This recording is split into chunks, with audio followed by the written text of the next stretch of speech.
Hello everyone. I wanted to do a video about a scripture that comes up frequently when you talk about governments, political involvement, or voting with Jehovah's Witnesses associated with the Watchtower Bible and Tract Society. That text is from the book of Daniel chapter 2 verse 44, and it talks about how in the future, from that time, the God of heaven would set up a kingdom that would eventually bring an end to all existing kingdoms. And so if you have any experience or involvement with Jehovah's Witnesses or the Watchtower Bible and Tract Society, that they use that text to try to justify not allowing their members to be involved in voting or anything related to the government, including holding governmental positions.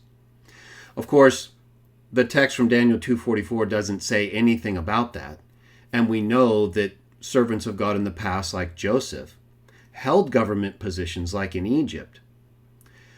And that there's nothing in the Bible that specifically prohibits Christians from voting or being involved in governments. But the argument goes something like this. If God's going to eventually destroy all these kingdoms, and if other texts like 2 Corinthians 4:4 tell us Satan is the god of this system, why would Christians want to get involved with things like voting or hold government office? Before we get to that text from Daniel 2, I made a playlist earlier today on the front page of this channel, and here it is: Governments, Voting, Social Involvement, and the World. And it contains 5 videos, I'll put this one in it as well, where I talk about things like voting or political involvement, as well as the world. I did a whole show on what the world is according to the Bible. And in that show, I explained how the world, that we're not to have any part of as Christians, has nothing specific to do with voting or being involved in governments. This video down here at the bottom is probably the first one where I really got into specific discussions about politics. I talked also about things like how Christians should behave under President Joe Biden. This video here in the middle, Do Not Judge Anything Before the Due Time Until the Lord Comes, is based on 1 Corinthians 4:5 and was really a response video to some of the comments that I received in my chat to other videos like Christians under President Joe Biden and Open Session 14, to try to explain to certain members of the Watchtower Society that nothing in the Bible specifically prohibits voting, and that we're not to be judging things before the due time, like 1 Corinthians 4:5 says. That doesn't mean we don't judge anything as wrong or right? For example, in Galatians 1 and 2, we have Paul confronting people like Peter, because even though Peter knew what to do, he wasn't doing it. And Paul had to confront him or risk the early Christians devolving into a racist congregation or people that were enslaved again to the law that they were just freed from, which doesn't mean the law is bad, but it does mean that we're not subject to the law now that the Christ has come. And so I tried to explain in that video about not judging anything before the due time until the Lord comes, that since the Bible does not specifically tell us not to vote, and that, in fact, since in texts like Romans chapter 13, we're told that there's no authority except by God, even Satan's authority, right? He's the god of this system, and there are other sons of God who are princes of the different nations like Persia and Greece. According to Deuteronomy 32:8 in the Dead Sea Scrolls, it's a little bit different than Masoretic reading, but the earliest text of Deuteronomy 32:8 is consistent with what I just referenced from Daniel about the princes of the nations and Satan as the god of this world, that the sons of God were given the nations as an inheritance, that the God Jah appointed his sons over the nations in this imperfect world where everybody's a sinner, right? That has to be managed or things can get out of hand really quickly. And so he allowed his sons to have authority over different parts of the earth, and Michael was given the nation of Israel as that inheritance, as the people through which the seed would come and the body of the Messiah would be developed. so that he could provide a sacrifice for our sins as the last Adam. 1 Corinthians 15:45. Then, after those videos, I did this last one. These aren't necessarily all in order, but the last one right here, Open Session 15, is the most recent on this subject of voting. And this is where I really got into what I just summarized about Satan and the sons of God, and how really it's ultimately God who is responsible for the kingdoms of this earth. That according to Romans 13, we're to be subject to those existing authorities because there's no authority except by God. Romans 13:1. And that since there's nothing specific in the Bible that tells us as Christians not to be involved with governments to try to make things better or social issues, right? We're not talking about voting to put our trust in humans the way the governing body of the Watchtower Society wants us to do, like I've discussed recently, and like Garrett Loesch explicitly asked for, in direct defiance of Psalm 146:3, a text Jehovah's Witnesses associated with the Watchtower Society ironically use against people who would want to vote to make things better, and claim that by doing so we're putting our trust in human governments, when that's not what we're doing at all if we choose to vote. It's, if you're voting the way I'm talking about not trusting people and doing what you can to try to put people who at least might make better decisions in a position of authority so that we as Christians are able to move and to teach and to act and to believe more freely in our society versus under a more oppressive ruler that God may or may not allow for different reasons. And so we're not putting our trust in humans, which is the whole purpose of voting, to try to put someone in who will make better decisions we're aware of, even if they end up not doing what they say they do, right? Politicians lie, people lie, we're all sinners. But that doesn't mean we surrender ourselves completely to society and to whomever non-Christians choose to empower, right? That would be putting trust in the whole process and just not caring about it, right? Just allowing it to happen and claiming we trust in God in a way that doesn't reflect our ability as humans made in his image to try to change things for the better. We have examples in the Bible like Joseph, someone who was appointed to the highest position in Egypt, a kingdom that is included in those, as you'll see in Daniel 2:44, that is to be destroyed by God eventually. But not right now. That's later. And in the video on not judging anything before the due time until the Lord comes, one of my old friends brought up Daniel 2:44.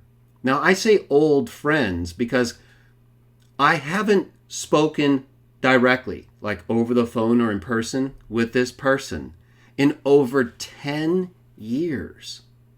I haven't seen this person, Raul, in over 15, almost 20 years. But he shows up on some of my videos. Initially, he was friendly. And the last time I talked to Raul, you can see the video I just referenced, Do Not Judge Things Before Their Due Time, and you'll see the interaction in part that we had. But on other videos, when Raul first showed up on my channel, he was more positive and supportive when it was things he agreed with, like the Trinity, where he agrees with me that it's not a biblical teaching. He didn't tell me that he had gone back to the society, because the last time I did speak to Raul, over 10 years ago, he indicated, or it seemed like he wasn't a part of the Watchtower Society, at least not for a time. But then when he showed back up, he didn't make it clear that he had gone back, or at least at some point he had gone back. And in that video, Do Not Judge Anything Before the Due Time Until the Lord Arrives, 1 Corinthians 4:5, he brought up Daniel 2:44 in the chat. And I started to discuss it, even though I was talking about the Christian view of voting and whether or not it's something that's condemned in the Bible. Brought up Daniel 2:44. And he made it seem like he was just showing other people, which is how he commented, I guess, and that's what he wrote, how they could question me. Like, for some reason, he thought people don't know how to question me when it happens all the time. I now believe, based on subsequent interaction with Raul, that was just him not speaking his mind openly, that he was using it as an excuse to question me about what he wanted to question me and blaming other people being too weak to do so. I call Raul my old friend in that video because of the very reasons I just explained. I haven't talked to him in over 10 years, and I haven't seen him in almost 20, even though he has called me multiple times a year for about 10 years.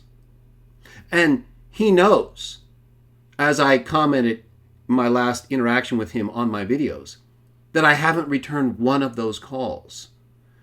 I've always had a positive interaction with Raul. I have nothing personal against him, but I don't appreciate him showing up on my videos, asking a question that's really not directly related to what I'm talking about, or even if in some sense it is, pretending like he's just helping out other people. If you have a question, ask the question from your own perspective. If other people don't have the courage to ask the question, help them get the courage. Not by pretending you're asking the question for them, especially when you're not being honest with me or open with me about going back to a sinking ship. Okay? The organization. We can all see what's happening with it. I guess except for people like Raul. But I wish him nothing but the best if that's where he wants to be. Either way, you shouldn't then be talking to me. You should be there helping the organization the way you believe is best, not coming here and putting me to the test and bringing up a text like Daniel 2:44 that has nothing to do with how we're to act right now. Let's bring up Daniel 2:44 and take a look at it. Daniel 2:44. As I explained in that video about 1 Corinthians 5:4, again, this has to do with a future time. And even though God will, according to this text, destroy or put an end to all the kingdoms of the earth that are symbolized by the statue, and even you could say in terms of the king of Babylon being the great tree that we'll read about in a moment, we're all still a part of those nations and kingdoms. And so if eventually God decides to destroy them, that doesn't mean that we shouldn't do our best now like Joseph and help out where we can. The text reads, "And in the days of those kings, the God of heaven will set up a kingdom." It's God who sets up this kingdom. Remember that. That will never be brought to ruin. And the kingdom itself will not be passed on to any other people. It will crush the kingdom that God sets up and put an end to all these kingdoms. And it itself will stand to times indefinite. Now, I found it very interesting when I did my video about the appointed times of the nations and about the 7 times of Daniel, that in Daniel chapter 4 specifically, it tells the king of Babylon that it's the Most High who is responsible for the king of Babylon, and that it's the Most High, the same God who sets up a kingdom in the future that will bring an end to all the kingdoms that he allows to exist. It's the Most High who decides, who rules those very same kingdoms he eventually destroys, in perfect harmony with what Romans 13:1 teaches. We'll read it in a moment, about there being no authority except by God, not even Satan, right? He is allowed to be here and to have authority. It's God the Father who permits these things to exist during a time when we all exist in sin. That's why the devil's so successful, because he can convict us of sin, and why these kingdoms are allowed to exist to keep us in check until the end. The very God who destroys all those kingdoms, these kingdoms in the future, is the one who allows the kingdoms in the past and in the present and in the future before that kingdom that destroys them all to exist. It's that God, God the Father, who allows his sons in the past and in the present and in the future to have authority over these kingdoms, and for us to be involved with them in ways that show what we believe and how we want to be treated. We're not told that we can't be involved or that we shouldn't do anything to try to make things better. Let's go back to Daniel. And notice what chapter 4, as I just summarized, states right after, pretty much, stating that the God of heaven will set up a kingdom in the future that will bring an end to all these kingdoms. Daniel 4:20. This is Daniel interpreting the dream of King Nebuchadnezzar.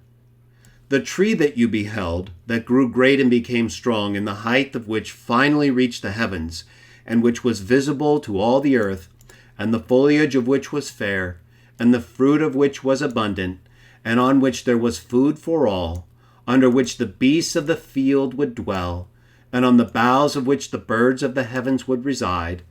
It is you, O king, because you have grown great and become strong, and your grandeur has grown great and reached to the heavens, and your rulership to the extremity of the earth. And because the king beheld a watcher, even a holy one, coming down from the heavens, who was also saying, chop the tree down and ruin it. However, leave its rootstock in the earth, but with a banding of iron and copper among the grass of the field, and with the dew of the heavens let it become wet. And with the beasts of the field let its portion be until 7 times pass over it. This is the interpretation, O king. This is what it means. We don't need to go outside the book of Daniel, as I explained in that Appointed Times of the Nations video, and most recently in my Watchtower Apologist Collapse Part 2. This is the interpretation. We don't need to look for something else outside of the book of Daniel when the book of Daniel tells us what the dream means. This is the interpretation, O king, and the decrees of the Most High is that which must befall my lord, the king. Who is the one whose decrees affect the king of Babylon, according to that text? The Most High. It's not the devil. It's not the prince of Babylon. Only to the extent they're given authority.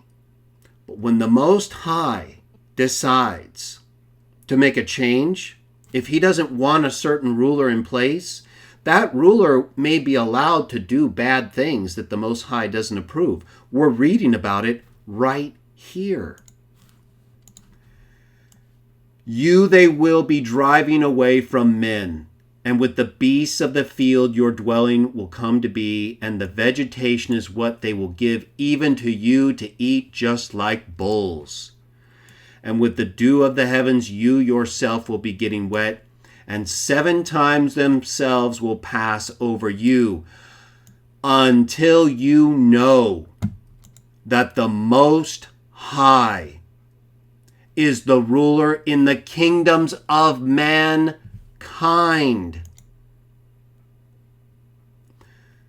Satan may be the god of this world.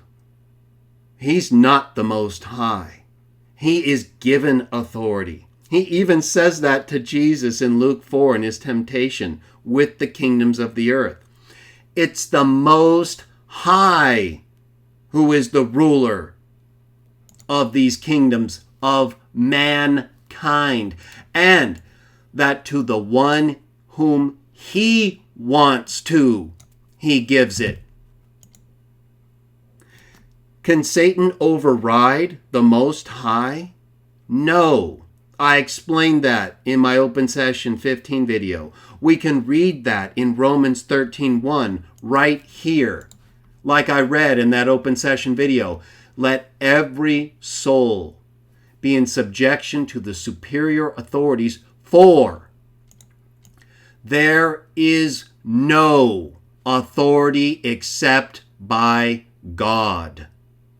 That includes the sons of God. The existing authorities stand placed in their relative positions by God. So when my old friend, and when someone who you haven't talked to in over 10 years or seen in almost 20 shows up again, When I call them an old friend, that's exactly what I mean. They don't know me. Raul doesn't know me. How could you know someone you haven't talked to in that long a time or seen in that long a time? You knew me back then, Raul. Back when I was among the Watchtower Society and we were working together discussing things like the Trinity, like the divine name. Not these things. So please don't run around and tell people you're my friend. You're my old friend. Just like I said in the video about 1 Corinthians 4:5. And if you want to bring up a text like Daniel 2:44, while I'm talking to people about what is our Christian obligation, and you're not being open or hadn't been yet about you returning to the organization that requires you not to vote. You don't have a choice. You don't have an option. You don't have a voice. So you come over to my channel and use your voice to contradict me, using a text that talks about the God of heaven in the future destroying all the kingdoms of the earth that he allows to exist, that he rules over according to the very same book that we discussed and that you referenced. I think you need to check yourself. I think you need to check the texts yourself and stop listening to an organization of humans who have failed numerous times and yet who keep asking you to completely trust them no matter how many times they show you should not trust them. You don't even have the authority, Watchtower members and Raul specifically, to vote them out. We, though, do have the option of voting people in these kingdoms that God rules over out. If we don't like the way they're treating Christians, if we, at least in some kingdoms, I'm not talking about all governments. I realize some governments don't allow people to vote. We do allow people to vote in this country and in many others. But the Watchtower Society doesn't care about those things. They want you to trust them completely. You can't vote them out, no matter what they do or teach. And yet, the very text, one of the texts that Watchtower Society supporters will cite in this discussion about voting, says explicitly not to trust humans. Not to put your trust in humans, nobles, or the son of earthling man. And yet, when we don't do that, when we follow that text and don't put our trust in man, whether it's the Watchtower Society or humans that are allowed to have authority in the governments that God, the Most High, rules over, even if under his rulership he allows his spirit sons, including the devil, to have authority over. When we show we don't trust them because of the way they're acting or the oppression that we have to deal with, you take it upon yourselves to come and contradict us and make us look like we're not Christian? When you're putting your trust in humans that you're not supposed to trust and claiming you're Christian? My friends, I highly recommend that you're very careful around supporters of the Watchtower Society. They're blind. Now, there are some who are unaware, and they're of a more innocent kind. But people like Raul and others who know better, they know better, but they're just too weak to do anything about it. But they'll have the strength to come here and try to tell us what we should do about it, and then misquote a text from Daniel. And by misquote, I mean quote out of context, as if Daniel was somehow against being a part of any governmental system or doing anything in a social or governmental way to improve any system that we have to live under as part of the kingdoms of mankind that the Most High is ruler over. And that the ones who rule in those kingdoms are those whom he gives it. And if he doesn't like what they're doing, if he is displeased with people like Nebuchadnezzar, he'll send his servant Daniel or in other cases, people who are allowed to vote and do things to make it different, and remove them, to make things better until the time comes when we know everything will be better, because then it will be the time when the kingdom that God sets up to crush all these other existing governments is set up and will rule forever and ever.